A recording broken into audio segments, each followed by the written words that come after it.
Srikakulam RTC డిపోలో దివ్యాంగ శక్తి పథకం ప్రారంభించారు. వ్యవసాయ శాఖ మంత్రి కింజారపు అచ్చెన్నాయుడు, ఎమ్మెల్యే గొండు శంకర్ బుధవారం ఈ పథకాన్ని జెండా ఊపి ప్రారంభించారు. 40% లేదా అంతకంటే ఎక్కువ వైకల్యం ఉన్న దివ్యాంగులకు ఆర్టీసీ బస్సుల్లో ఉచిత ప్రయాణం, సహాయకులకు 50% రాయితీ కల్పించారు. సమాజంలో ఉన్నటువంటి వికలాంగ సోదరీమణులకి ఆర్టీసీ బస్సుల్లో కూడా ఉచితంగా ప్రయాణించే కార్యక్రమానికి ఈరోజు శ్రీకారం చుట్టాము. దాని పేరే దివ్యాంగ శక్తి. కరెక్ట్గా 11:30 గంటలకి రాష్ట్ర ముఖ్యమంత్రి గారు గుంటూరు జిల్లాలో ఈ కార్యక్రమాన్ని ప్రారంభించారు. 175 నియోజకవర్గాల్లో శాసనసభ్యులు, మంత్రులు ఈ కార్యక్రమాన్ని అంగరంగ వైభవంగా నిర్వహించిన విషయం మనందరం కూడా చూస్తున్నాం. అందులో భాగంగా మన జిల్లాలో మనం కూడా రాగోలులో ఈ కార్యక్రమాన్ని ప్రారంభించి వికలాంగుల సోదరీమణులు బస్సు ఎక్కించి వాళ్ళందరితో మనం ప్రయాణం చేసి ఈ ప్రాంతానికి మనం వచ్చాం. ఇక్కడ మనందరం సమావేశమయ్యాం. సమావేశంలో పాల్గొన్నటువంటి జిల్లా కలెక్టర్ గారు శ్రీ సుప్రీం దినకర్ గారు, గౌరవ శాసనసభ్యుడు మిత్రుడు శంకర్రావు గారు, ఆర్టీసీ అధికారులు, వేదికమైనటువంటి ప్రజాప్రతినిధులు, దివ్యాంగ సోదరీమణులు, పాత్రికేయ మిత్రులందరికీ పేరు పేరున హృదయపూర్వకమైనటువంటి నమస్కారాలు, అభినందనలు తెలియజేస్తున్నాను. దివ్యాంగ సోదరీమణులకి, తెలుగుదేశం పార్టీకి, అందులో మన ముఖ్యమంత్రి చంద్రబాబు నాయుడు గారికి విడదీయరానటువంటి బంధం అని చెప్పి మీ అందరికీ సందర్భంగా తెలియజేస్తున్నాను. ఎందుకంటే ఆనాడు గాని, ఈనాడు గాని, ఏనాడు గాని దివ్యాంగులకి మేలు జరిగిందంటే అది చంద్రబాబు నాయుడు గారు అధికారంలో ఉన్నప్పుడు, తెలుగుదేశం పార్టీ ఎన్డీఏ అధికారంలో ఉన్నప్పుడే జరిగినటువంటి విషయాన్ని ప్రతి ఒక్కరం కూడా గుర్తుపెట్టుకోవాలి. ఆ రోజు పింఛన్ విషయానికి వస్తే 200 రూపాయలు పింఛన్ వికలాంగులకు ఉండేది. ఆ 200 రూపాయల పింఛన్ని 500 చేసిన వ్యక్తి చంద్రబాబు నాయుడు. 500 రూపాయల పింఛన్ని 3000 రూపాయలు చేసింది చంద్రబాబు నాయుడు. 3000 రూపాయల పింఛన్ని 6000, 10,000, 17,000 చేసి వికలాంగులకు ఆదుకున్నటువంటి నాయకుడు మన ముఖ్యమంత్రి చంద్రబాబు నాయుడు గారని నేను గర్వంగా చెప్పదలిచాను. పథకాలు ఒక ఎత్తు అయితే సమాజంలో వికలాంగులకి గౌరవాన్ని తీసుకొచ్చినటువంటి వ్యక్తి.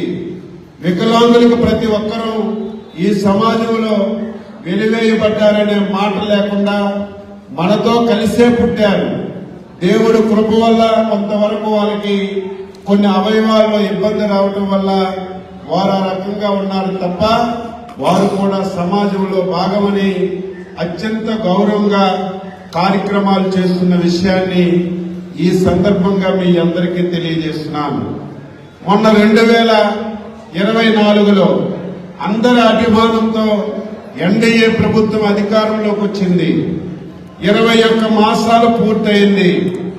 ఏ ప్రభుత్వం అయినా సరే అధికారంలో రావడానికి ఎన్నికల్లో మేనిఫెస్టో ఇస్తుంది. మేనిఫెస్టో ఇచ్చిన సమస్యలే చాలా వరకు ప్రభుత్వాలు పరిష్కారం కావు. కానీ ఎన్డీఏ ప్రభుత్వం ఎన్నికల్లో మేనిఫెస్టోలో ఇచ్చిన సమస్యలు పరిష్కరిస్తూ ఇవ్వనటువంటి సమస్యలు కూడా పరిష్కరిస్తున్నటువంటి విషయాన్ని ప్రజలు గమనించాలని చెప్పి తెలియజేస్తున్నాను. ఈరోజు దివ్యాంగులకి ఆర్టీసీ బస్సుల్లో ఉచితంగా ప్రయాణం కల్పిస్తామని ఎన్నికల్లో మనం హామీ ఇవ్వలేదు. కానీ ఆ రోజు ఎన్నికల్లో హామీ ఇచ్చాం. మేము అధికారంలోకి వస్తే సమాజంలో ఉన్నటువంటి సగభాగం మహిళలకి ఆర్టీసీ బస్సుల్లో ఉచితంగా ప్రయాణం చేసే సౌకర్యం ఇస్తామని మాటిచ్చాం. ఇచ్చిన మాట ప్రకారమే గత సంవత్సరం ఆగస్టు 15వ తారీఖున స్త్రీ శక్తి పేరుతో ఆ కార్యక్రమానికి శ్రీకారం చుట్టాం. చాలా మంది అనుకున్నాం ఏదో మహిళలకి ఉచిత బస్సు కార్యక్రమమే కదా, దీనివల్ల ఏంటి ఉపయోగం అని. నేను చాలా సంవత్సరాల నుంచి రాజకీయాల్లో ఉన్నాను. ఎన్నో పథకాలు ప్రభుత్వాలు ప్రవేశపెట్టాయి. కానీ ఎన్డీఏ ప్రభుత్వం ప్రవేశపెట్టినటువంటి స్త్రీ శక్తి పథకం సూపర్ డూపర్ హిట్ అయ్యిందని చెప్పి మీ అందరికీ తెలియజేస్తున్నాను. ఈ రోజు రాష్ట్రంలో ఆగస్టు నుంచి నేటి వరకు తీసుకుంటే 150 కోట్ల మంది మహిళలు ఆర్టీసీ బస్సుల్లో ప్రయాణం చేశారంటే ఈ పథకం ఎంత మంచి కార్యక్రమమో మనందరం అర్థం చేసుకోవాలి. అనునిత్యం ముఖ్యమంత్రి గారు పర్యవేక్షిస్తున్నారు. ఆర్టీసీ బస్సుల్లో మహిళలకి గౌరవం ఏ విధంగా ఉంది, మర్యాద ఏ విధంగా ఉంది, ఆర్టీసీ బస్సుల్లో టాయిలెట్స్ గాని పరిశుభ్రత గాని ఏ విధంగా ఉందని ముఖ్యమంత్రి గారే అనునిత్యం పర్యవేక్షిస్తూ దీన్ని ముందుకు తీసుకెళ్తున్న విషయం మనందరం కూడా గుర్తుపెట్టుకోవాలి. ఈ సందర్భంలో డిసెంబర్ 3వ తారీఖున దివ్యాంగుల దినోత్సవం జరిగింది. ఆ రోజు దివ్యాంగులు కూడా అడగలేదు.